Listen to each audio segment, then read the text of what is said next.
इस वीडियो में हम पढ़ेंगे परसेंटेज के बारे में। तो हम जो सिलेबस कंप्लीट कर रहे हैं GS3 की यूनिट 5 का, उसमें नेक्स्ट वीडियो हमारा आज का है परसेंटेज का। परसेंटेज के जितने भी क्वेश्चन आ सकते हैं उनसे सारे टाइप के क्वेश्चन हम लगभग इसमें करेंगे। लगभग 8 प्रकार के क्वेश्चन ऐसे होते हैं जो परसेंटेज में अलग अलग टाइप के क्वेश्चंस आते हैं। उन सारे टाइप्स को हमको कंप्लीट करना है, जिस वीडियो में हम कंप्लीट करेंगे। ये मेंस का सिलेबस है, जो स्टेट सर्विस का जो मेंस होता है उसमें जो यूनिट 5 है 2020 के सिलेबस में वो ये दी हुई है, ठीक है ना। तो अभी तक प्रॉफिट लॉस तक पढ़ चुके हैं। इस वीडियो में हम परसेंटेज पढ़ेंगे, जिसको हिंदी में प्रतिशत कहते हैं। इसके बाद हम आगे वाली वीडियो में बाकी का सिलेबस कंप्लीट करेंगे। तो चलिए शुरू करते हैं। तो सबसे पहले जो परसेंटेज होता है, देखो परसेंट होता है, जो इंग्लिश वर्ड परसेंट है, इसके शब्द में ही इसका मतलब छुपा हुआ है। पर का मतलब क्या होता है? पर को हमेशा हम डिवाइड से रिप्रेजेंट करते हैं, x y y करते हैं ना, कि 8 रुपीज़ पर केजी। ये पर जो है ये रिप्रेजेंट करता है डिवाइड को। और सेंट का मतलब क्या होता है? 100। सेंट का मतलब क्या होता है? 100। इसका मतलब किसी भी चीज़ का परसेंटेज का मतलब होता है पर 100, ये होता है इसका मतलब, ठीक है ना। तो ये परसेंटेज का मतलब होता है। अब परसेंटेज टू फ्रैक्शन और फ्रैक्शन टू परसेंटेज, ये दोनों एक दूसरे के इक्विवेलेंट होते हैं। देखो, जैसे मैं बोलता हूँ किसी भी व्यक्ति के एग्ज़ाम में 60% आए, कितने आए? 60% आए। इसका मतलब क्या है कि मुझे बिल्कुल नहीं पता कि उसके टोटल मार्क्स कितने हैं। टोटल मार्क्स में से उसको कितने मार्क्स मिले ये मुझे नहीं पता। ना ही मुझे ये पता है कि उसके ऑब्टेन्ड मार्क्स कितने हैं, उसको मिले कितने हैं, और टोटल दोनों चीज़ें नहीं पता। लेकिन मैंने इस चीज़ से अंदाज़ा लगाया कि जितने भी टोटल मार्क्स होंगे उसमें से उसको मिले कितने हैं? 60% मार्क्स मिले हैं। सपोज़ एग्ज़ाम 800 नंबर का था और 800 में से उसको 600 नंबर मिले हुए हैं। 800 में से 600 नंबर मिले हुए हैं, तो यहाँ 100% को मैंने क्या मान लिया? 800 को मैंने 100% मान लिया। और 800 का जो 600 नंबर है, जितने परसेंटेज आएगी वो उसका परसेंट माना जाएगा। आसान भाषा में इसको हम समझें तो किसी का जितना बेस होता है उस बेस को 100 मान लिया जाता है। मतलब बेस हमारा जो आधार है वो 100 बन जाता है, और ये आधार रिप्रेजेंट करता है टोटल संख्या को, टोटल अमाउंट को।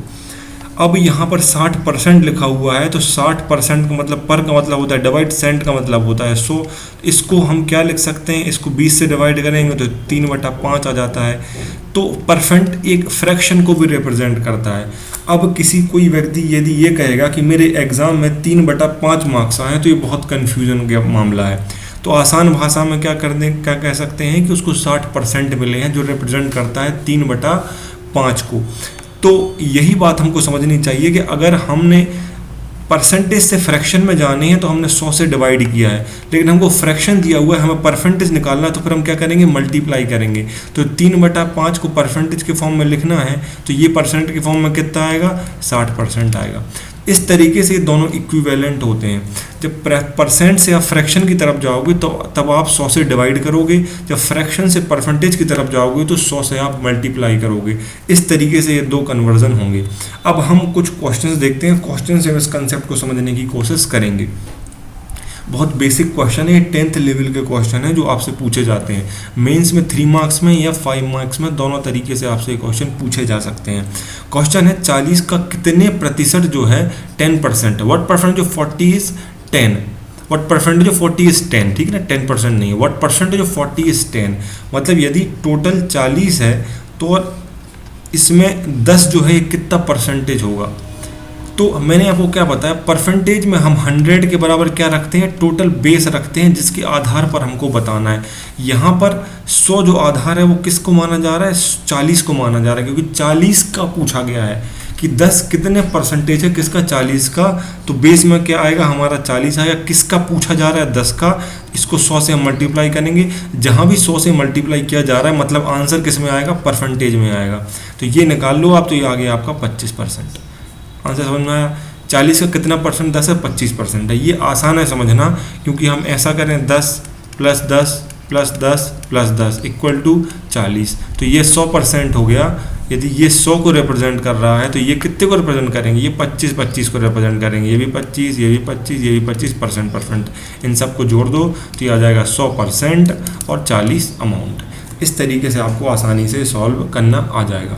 दूसरा, व्हाट परसेंटेज ऑफ 90 इज 15, ये आप सॉल्व करो साथ साथ में और आंसर फिर मैच करो कि क्या हो रहा है।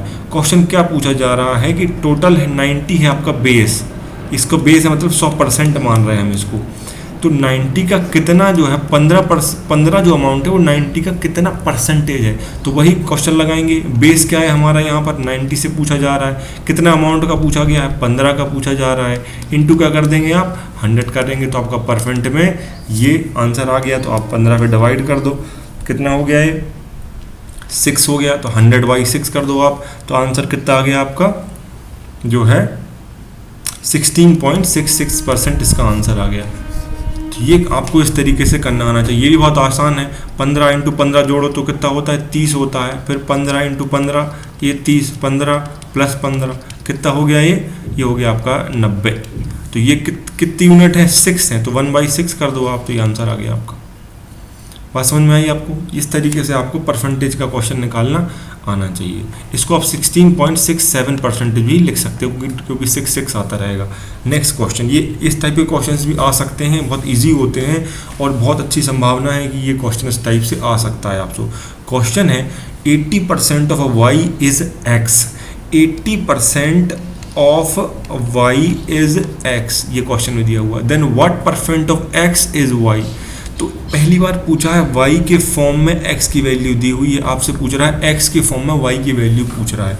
तो यहाँ पर जो 80% ऑफ y का मतलब क्या है, 80 divide by 100 into y equal to x, ये हमको दिया हुआ है। ये कितना आ गया 4/5 y इक्वल टू x, ये हमको दिया हुआ है। लेकिन हमसे क्या पूछ रहा है, हमसे पूछा व्हाट परसेंट ऑफ x के रेशियो में पूछ रहा है y की वैल्यू। तो यहाँ से आपको y की वैल्यू निकालना है तो कितना हो जाएगा 5/4 इंटू x। अब इसको परसेंट के पूछ रहा है तो इंटू 100 कर दो आप, तो कितना आ गया आपका, ये बहुत आसान है, 125% आ गया। बात समझ में आई आपको? आपसे पूछ रहा है what percent of x is y, तो डेफिनेटली देखो जब 80% ऑफ y x है मतलब y की वैल्यू तो क्या होगी, ज़्यादा ही होगी, तभी तो उसका 80% x जो आएगा। तो जब x के रिस्पेक्ट में पूछेंगे तो y की वैल्यू तो x से ज़्यादा होगी, तो 100% से ऊपर हो जाएगा। तो ये तो बहुत क्लियर हो गया कि भाई 100% से ऊपर आना चाहिए इसका आंसर। तो आपको जब y के फॉर्म में पूछ रहा है तो हम निकाल दिया उसका आंसर। बात समझ में आएगी? इस तरीके से आप आसानी से क्वेश्चन कर सकते हो। 80% ऑफ y x दिया हुआ है, लेकिन क्वेश्चन जो है y के फॉर्म में पूछ रहा है, तो y के फॉर्म में निकालना है तो 5/4 इंटू 100 हो गया, 100 मल्टीप्लाई करते तो परसेंट के फॉर्म में आ गया। इस तरीके से आप आसानी से इस टाइप के क्वेश्चन कर सकते हो। बस याद रखना कि आपको जो लैंग्वेज दी है, लैंग्वेज को इक्वेशन में आपको कन्वर्ट करना है सही तरीके से। अगर लैंग्वेज को आपने इक्वेशन में अच्छे से कन्वर्ट कर लिया तो इस टाइप के क्वेश्चंस गलत नहीं होंगे। ये क्वेश्चन आपका हो गया, ठीक है ना। नेक्स्ट क्वेश्चन पे आते हैं। यही बहुत अच्छा क्वेश्चन है, कंफ्यूज करते हैं लेकिन बहुत आसान होते हैं और 3 मार्क्स में बहुत ही 1 मिनट से भी कम समय में आप क्वेश्चन में कर सकते हो। इसके हम 2 तरीके बताते हैं इसको सॉल्व करने के। पहला तो सिस्टमेटिक तरीका हम बताते हैं। क्वेश्चन है यदि 120 किसी संख्या का 20% है तो उस संख्या का 120% क्या होगा। बहुत ही आसान क्वेश्चन है। तो 20% दिया है, 120 दिया है, तो हमें मान लो 100% निकालना है तो कितना हो गया। ये यहाँ से पहुँचने के लिए क्या करते हैं 5 से मल्टीप्लाई करते हैं, तो यहाँ से पहुँचने के लिए हम 5 से मल्टीप्लाई कर देंगे तो कितना आ गया, ये 600 आ गया। तो 100% कितना हो गया, 600 हो गया। आपसे क्या पूछ रहा है 120% कितना होगा। तो एक तो तरीका सीधा यही है कि आप सीधा 6 से मल्टीप्लाई कर दो, इसको बात क्या 6 से मल्टीप्लाई कर दो तो 120 आ जाएगा। बात समझ नहीं आप, या फिर 100 निकालो फिर 100 का 120 निकालो। ऐसा तब कर सकते हैं जब एग्जैक्टली कैलकुलेशन थोड़ा सा टफ हो रहा हो। यहाँ तो सीधा आसान है, तो सीधा 720 आंसर हो जाएगा। तो किसी संख्या का 20% 120 है तो 120% क्या होगा, क्योंकि हमको 20 से 120 जाने के लिए 6 से मल्टीप्लाई करना है, तो 120 से हमको इसका 6 से मल्टीप्लाई कर दो आप, तो सीधा आंसर आ जाएगा आपका। तो ये क्वेश्चन तरीके से इस तरीके से आप कर सकते हो आसानी तरीक़ा से। तो ये तो 2 तरीके हो सकते हैं, या फिर या तो आप पहले 100% निकाल लो, एक तरीका हो गया, या फिर सीधा वही परसेंट निकाल लो जो पूछा गया। तो ये 2 तरीके हो सकते हैं, आप कैसा भी करना चाहो। अगर सीधा मल्टीप्लिकेशन हो रहा है सीधा, जैसे यहाँ 120 है और मान लो कि 115% पूछा गया है, तो थोड़ा कैलकुलेशन थोड़ा सा मुश्किल हो जाता है। तो तरीका यह है कि पहले 100% निकाल लो, जो आसान होता है निकालना, ठीक है ना। तो फिर उसके बाद जो परसेंट दिया है वो निकाल लो। ऐसा कर सकते हैं। 15% निकाल के अलग से निकाल के जोड़ दो, वैसा भी कर सकते हो आप। बहुत सारे तरीके हैं, जैसा आपको सही लगे। जैसे कि 10% निकाल लो आप, इसका 10% क्या होगा, उसका आधों का दो तो 5% होगा, तो 100% पहले निकाल लिया, फिर 10%, फिर 5% जोड़ दो सबको, तो आपका 115% आ गया, फॉर एग्जाम्पल के लिए। चलो नेक्स्ट क्वेश्चन है, इसको भी आप पहले इक्वेशन के फॉर्म में करो तो आसान हो गई। क्वेश्चन है, यदि P का P% 49 है तो P की वैल्यू कैलकुलेट कीजिए। तो लैंग्वेज में फंसना नहीं, हमको इक्वेशन जमाना है। क्या है, if P% of P is 49 the calculate the value of P। तो अगर मैं चाहता हूँ कि आप क्वेश्चन सॉल्व करने की कोशिश करो, वीडियो को पॉज करो और सॉल्व करो, ठीक है ना। चलो तो अब देखते हैं P का P% क्या होता है। देखो सपोज मैं बोलता कि 8 का 80%, 8 का 80% जो है, सॉरी 80 का 10% 8 है। अगर मैं ऐसा बोलता, या फिर मैं आपको ये बोलता कि 80 का 10% क्या है, तो आप क्या करते, आप ये करते 80 × 10/100, ऐसे तो निकालते आप। तो वहीं तो यही तो कह रहा है कि P का P%, P का क्या है, P%, परसेंटेज का मतलब 100 इक्वल टू कितना दिया है, 49। बस इक्वेशन जमा लो सही तरीके। P का P%, परसेंट का मतलब 100, P का 100, P का P% 49 है, तो ये कितना हो गया, ये हो गया 100 × 49, तो P² बराबर कितना हो गया, 4900, तो P बराबर कितना आ गया, 70, क्या आ गया, 70 आ गया हमारा, ठीक है ना। इसको 49 × 100 भी लिख सकते हैं हम, तो इसका अंडर रूट होगा तो 7 का हो गया 7, 49 का हो गया 7, 100 का हो गया 10, तो 70 वो आंसर आ गया। तो 70 का, अब क्वेश्चन में चेक, मान लो क्रॉस चेक करना है तो क्रॉस चेक कर लो। 70 का 70% निकाल लो आप। 70 का 10% कितना होगा, 7, तो 70% कितना होगा, 49, तो ये आंसर आ गया हमारा। देखो मैच भी हो रहा है। इस तरीके से इक्वेशन सही तरीके से जमाओ आप। यदि इक्वेशन सही तरीके से जमा लोगे तो फिर क्वेश्चन जो है आसान हो जाएगा। इस तरीके से सॉल्व करना आपको आना चाहिए। अगला क्वेश्चन, कई बार क्वेश्चन ये आते हैं कि बेस वैल्यू आपको नहीं दी होती है और राइज या फॉल किया जाता है, जैसे कि कोई वैल्यू में 15% का इंक्रीज हुआ है और 15% की कमी हुई है, 15% का कमी हुआ है, 15% की वृद्धि हुई है। इस टाइप के क्वेश्चंस भी आ जाते हैं।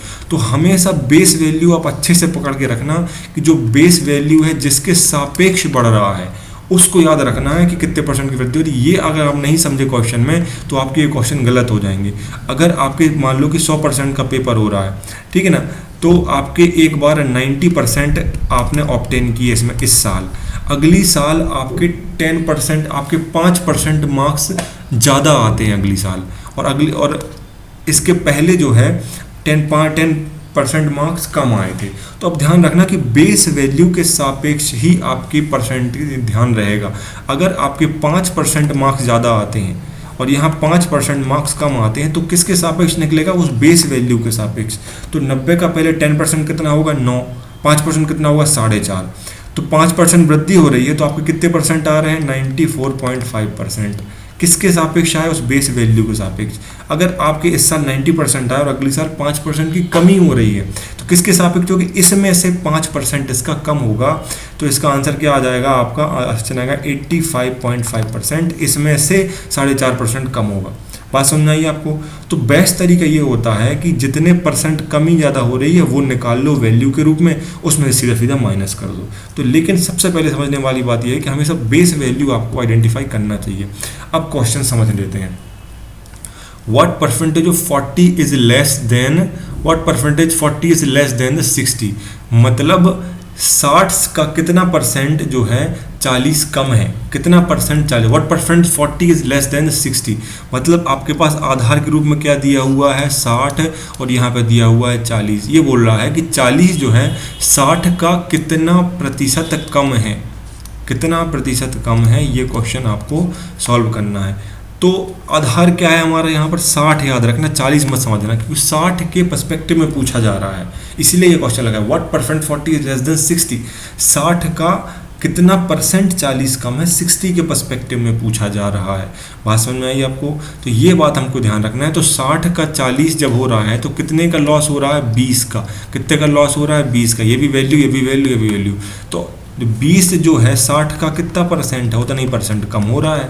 तो ये आपका आंसर आ गया, कितना आ गया, 100/3, मतलब 33.33% जो है ये कम है। किससे? 60 से। क्या कम है? 40। कितना परसेंट? 33.33% जो है ये कम है। ये आप अच्छे से याद रखना। डिफरेंस में वैल्यू डिवाइड बाय वैल्यू होगी, परसेंट नहीं आना चाहिए, ठीक है ना।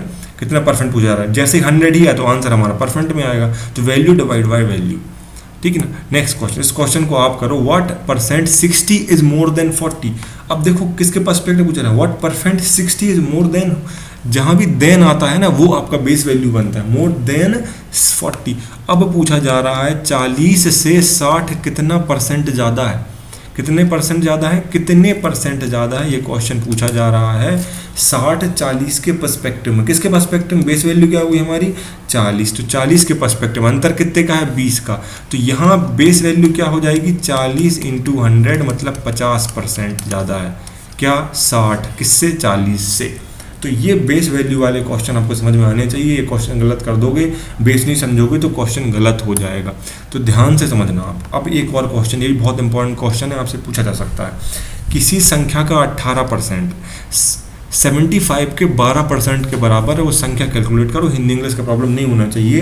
क्वेश्चन ये है, a given number 80% of a number equal to the 12% of 75। तो बस हमको इक्वेशन के कन्वर्ट करना है, इसी लैंग्वेज को हमको इक्वेशन में कन्वर्ट कर लेना है। और ये क्या कह रहा है, मान लो वो संख्या x है, तो x का जो है x का 18%, परसेंट का मतलब डिवाइड, बराबर है किसके? 12% ऑफ 75। ये हो गया हमारा क्वेश्चन जम गया। अब इसको सॉल्व करना है सीधा सीधा, समझ में आया ना। क्या बोल रहा है, किसी संख्या का 18%, 18% मतलब 18/100 इक्वल टू क्या है? 75 के 12% के बराबर है। हमने क्वेश्चन में जमा दिया। अब बहुत आसान है, 25 से डिवाइड कर दो, ये 4 बार, ये 3 बार, ये 4 से 1 बार, ये 3 बार, ये आ गया कितना? 9। बात समझ आई आपको। अब x इक्वल टू क्या हो गया? 9 × 100 डिवाइड बाय 18 इक्वल टू कितना आ गया? ये 2 से मल्टीप्लाई होगा, 50 आ गया। x का 50, x की वैल्यू क्या आ गई? तो वो संख्या क्या है? वो संख्या है 50, जिसका 18% आता है 9। 18% क्या आता है? 9। ये क्रॉस चेक करने के लिए। और 75 का 12% निकालोगे आप तो वो भी 9 आता है, तो हो गया बराबर, आंसर सही हो गया हमारा, क्रॉस चेक भी हो गया। इक्वेशन जमाना सीखो हमेशा, यदि आपने इक्वेशन सही जमा लिया तो आपके क्वेश्चन गलत नहीं होंगे। अब कुछ और ट्रिकी क्वेश्चंस होते हैं जो कई बार लोग कैलकुलेशंस में फंस जाते हैं, जबकि वो कैलकुलेशन के क्वेश्चंस नहीं होते हैं, तो वहाँ पर फ्रैक्शन में फंसा देते हैं कई बार, और लगता है कि बहुत कॉम्प्लिकेट हो जाएगा, लेकिन नहीं होता है। इसलिए हमें लगभग 15 तक के जो हमें फ्रैक्शन याद रखने पड़ेंगे। याद रखने की जरूरत नहीं है, अपने आप 8-10 क्वेश्चन करोगे याद हो जाएगा आपको लगभग में। जैसे कि 1/1 100 होता है, हमको पता है। 1/2 50% होता है। 1/3 जो है 33.33% होता है। 4 25 होता है। 5 20% होता है। 1/6 66% होता है लगभग। 1/7 14.28% होता है। 1/8 12.5% होता है। 1/9 11.11, 1/10 10% होता है। तो ये मैंने कुछ जनरल वैल्यूज़ आपको बताएंगे, 10 तक यहाँ लिखिए, 15 तक यहाँ लिखिए, ये आप थोड़ा सा पढ़ लेना, इनको याद रखना। और बोलोगे यूज़ कहाँ होंगे? यूज़ इस तरीके से होंगे, आपको बोलेगा कि x कोई संख्या है, इसका 16.6667% निकालिए। तो अब आप कैलकुलेशन में फंस जाओगे, यार x का ये तो डिवाइड बाय 100 करेंगे, फिर मल्टीप्लाई करेंगे, डिवाइड में बहुत मुश्किल हो जाएगा। तो जबकि ये कैलकुलेशन का है ही नहीं क्वेश्चन, क्योंकि हमको पता है 16.67% का मतलब क्या होता है? 1/6 होता है। 6 मतलब यहाँ x का 1/6 ही होगा और सीधा आंसर आ जाएगा। बात समझ रहे हैं आप? तो ये क्वेश्चन इस तरीके के क्वेश्चन में फंसा देता है आपको, तो वो हमको फंसना नहीं है, हमको कैलकुलेशन समझना है। क्वेश्चंस करके देखते हैं। देखो आपसे पूछा जा रहा है, कैलकुलेट द 14.28% ऑफ 70। अब ये बहुत मुश्किल लग रहा है क्वेश्चन, क्या बहुत मुश्किल लग रहा है कि पता नहीं ये कैसे निकालेंगे 14.8%। लेकिन यहाँ मैंने आपको अभी बताया था कि 1/7 का मतलब क्या होता है? 14.28% ही होता है। तो आपको यहाँ परसेंट 70 का मतलब जो है, यहाँ 14.28 डिवाइड बाय जब 100 करते हो ना, तो ये आता है 70 × 1/7 एग्जैक्टली। तो मतलब यहाँ 10 आंसर हो जाएगा, सीधा का सीधा क्या आंसर हो जाएगा? 10 हो जाएगा। कैलकुलेट करने की जरूरत नहीं है अगर आपको ये पता है तो, कि 1/7 का मतलब क्या होता है? 14.28 होता है। क्योंकि ये वैल्यू स्टैंडर्ड है और फिक्स होती है 15 तक, इसीलिए आपको 15 तक का थोड़ा थोड़ा आइडिया रखना है। अब जैसे कि ये क्वेश्चन आ गया कि 14 to 19 6 का आपको 16.66% निकालना है। अब आप इसमें मत फंस जाना कि इसको आप डिवाइड बाय 100 करोगे, फिर इसको मल्टीप्लाई करोगे, फिर आप उसको निकालोगे। नहीं, बिल्कुल नहीं पढ़ना है। ये जो होता है ये 4296 है ना, ये इसको आप जब कैलकुलेट करते हैं जब, तो ये आंसर होता है 1/6 का वैल्यू होती है, 1/6 का मतलब ये होता है, ठीक है ना। तो 1/6 को हम सीधा सीधा मल्टीप्लाई कर दोगे आप, तो ये आ गया 7 1 और 6 है, 6 1 और 36, 716 सीधा आपका आंसर आ गया, क्योंकि आपको सीधे डिवाइड कर देना है अगर आपको वैल्यू पता है तो। 6464 का आपको पूछ रहा है कि आपको निकालना है 12.5%, तो आपको पता हो तो आपको, यदि आपने पढ़ा हुआ है तो आपको पता होगा 12.5 का परसेंट 1/8 होता है, ठीक है ना। तो ये जो है ये आपका आंसर आ गया। तो इस तरीके से आपको जो है ये सॉल्व करना आना चाहिए, और ये कुछ कुछ वैल्यू आपको याद रखनी पड़ेगी, इसीलिए ये टेबल मैंने आपको दे दी है। ये 15 तक यदि आपको याद है तो आप सीधे की सीधे सॉल्व कर सकते हो, और इसको जो है लिख लेना कॉपी में। परसेंटेज में एक काम जरूर आइए, क्योंकि सिलेबस में परसेंटेज लिखा हुआ है, एक आध क्वेश्चन बन सकता है, तो वो जल्दी आपका बनेगा। अगर 3 मार्कर होगा या 5 मार्कर होगा तो तुरंत सही करना है, तो ये आंसर बनना चाहिए। जनरली फंस जाते हैं 5 मार्कर में। तो ये चीज़ें आप इतना रिवाइज करोगे तो इतना सिलेबस आपके परसेंटेज से रिलेटेड है, जो पीएससी के एग्जाम के लिए ज़रूरी है। ये सारे क्वेश्चंस अगर आप पे बन रहे हैं तो आप अगले टॉपिक पर जा सकते हो। मुझे उम्मीद है कि आपके लिए हेल्पफुल रहा होगा। अगर आपकी वीडियो अच्छा लगा, आपको क्वेश्चंस पसंद आए, तो चैनल को सब्सक्राइब जरूर करें। Thank you so much for watching and all the best for your exams.